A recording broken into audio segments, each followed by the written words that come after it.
The marshmallow test is you take a kid and you say, okay, you can have one marshmallow now, or you could have two marshmallows in 15 minutes if you don't eat the first one. Okay, once you start to realize that deferred gratification is going to make you better and so on, and you start to count and you say like something like, how many days, weeks, months, or years can I live if I don't have money come in? And you start to focus in on that. That's the first step. Okay, so I want to save. You got to start there. Then if you do that, you're necessarily going to go save in what? And then you'll start to get exposure to how these things are different.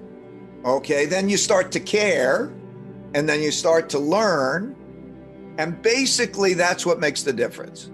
Well, and what it does then, when it comes to the money, that means money. Now, at that moment that you don't want it, you have savings. That means I want savings. Now you got savings. So the next thing inevitably that's going to come at you is, where do I put it? And then you get your choices, and then you experience it and you learn, right? Yeah, because there's lots of places to put it for investments. There's real estate, there's stocks, there's building your own company, there's different places to invest. What have you found are the top places that people should be investing? Well, I think first you start with what are the most important things that you're closest to, like, is it your business? First, calculate how many days, weeks, months, or years you can live on your saving. Because when you do that, you'll gain security, you'll gain that, okay? So look at how much you're spending, okay? And then say, how much do I need? And whatever that number is, you're going to need more than that, because it may go down rather than go up. So, okay, now do I have a year's spending? I think you start there. Then you start to think, what are the things that are most important for me? Like, and then you start with your business or your residence that have a symbiotic relationship and that you know well. Let's say if you'd start with your business, okay, you're closer to that, investing in yourself with whatever that may end up being, that may be your best investment. Not Okay. Real estate, not stocks, not the market. Well, it depends. If you're not, if you're doing something where you can do it yourself, and that's the thing. But if you're in a job and that's not the thing, Right? Because you're in a different position. And then I really think there's something good about your home, a basic thing about your home, because it's nice forced savings. And it also means that you fix it up. You're saving, you find out there's, oh, well, if I add this thing or that thing, and you're enjoying it. So when you're enjoying it and you're controlling it and it's yours and so on, that's pretty good. And if they keep mortgage tax deductions and so on, there might be some benefits to it also, okay? But that's not a black and white answer. So you could take a sharp pencil and say, is it better to rent or buy? Okay, that's a different question. Maybe yes, but by and large, am I going to move?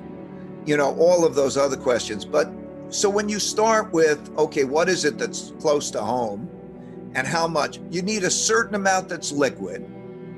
In other words, you got it in your house, you got to make a mortgage payment or something, and all of a sudden you're, it's not liquid and you lose your job. Well, that can cause you trouble. So how much do I have that's liquid? How much do I have that's not liquid? Okay, and you start to get those things right. Okay, I've got enough liquid. I got enough, okay, not liquid in those other things. Okay, pretty soon, you're getting yourself in good shape. Yeah. You do those things, you're pretty much in good shape. And then you're also having some experiences, and then you go beyond that. you know? And then, so you start to, okay, what's a stock? What's a bond? And then, you learn through experiences. I learned through my experiences. I started when I was a kid, 12. I used to caddy, and I took my caddying money and I put it in the stock market. And I was lucky.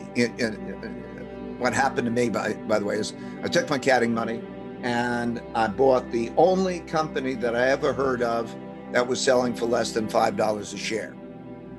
I was really dumb. I thought I'll buy more shares, so if it goes up, I'll make more money.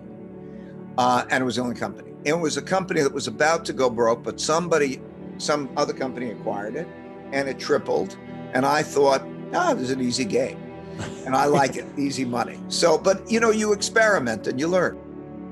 I'm a global macro investor, and economics, markets, and politics and geopolitics all matter.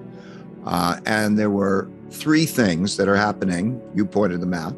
Three things that are happening in our lifetimes that never happened in my lifetime or our lifetimes, and that I learned before I have to study past periods.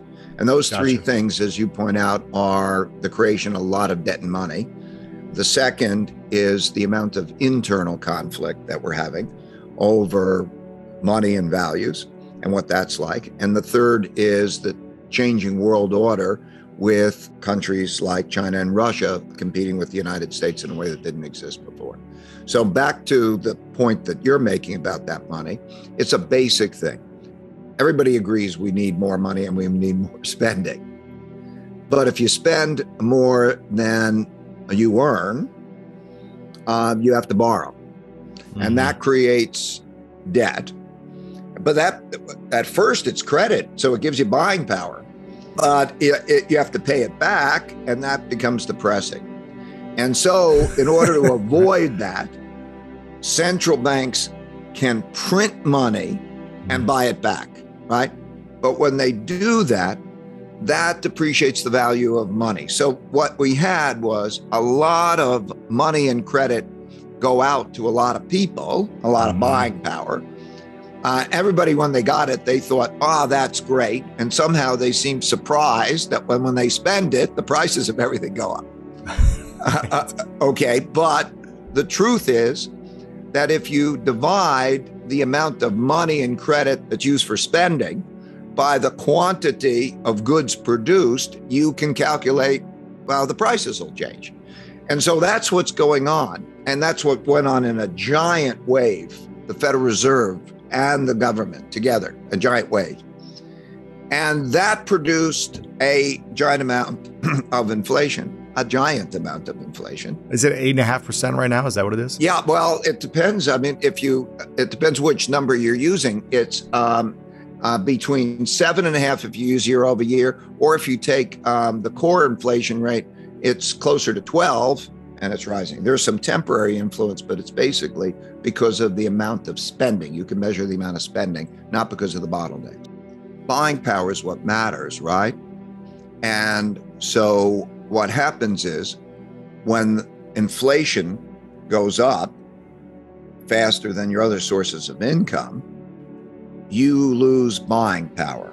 But what happens is somehow that seems more acceptable sometimes to people than if it was just taken out of your pocket. You see, if they, let's say, raise taxes or take it out of somebody's pocket, everybody complains, whoever's had the pocket taken out of. But if it comes through printing of money and everybody gets checks, it's more acceptable.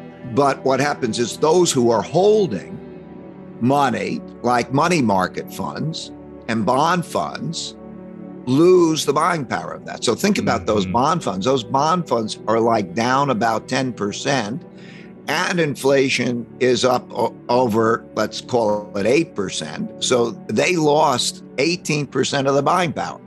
Wow. So it relieves debt. We think of it as meaning higher prices, but to some extent, that's a rich man's perspective, because they say, now I have to pay more. But the reality is you don't get more stuff from that higher inflation. And so it bids it out of the hands of some people.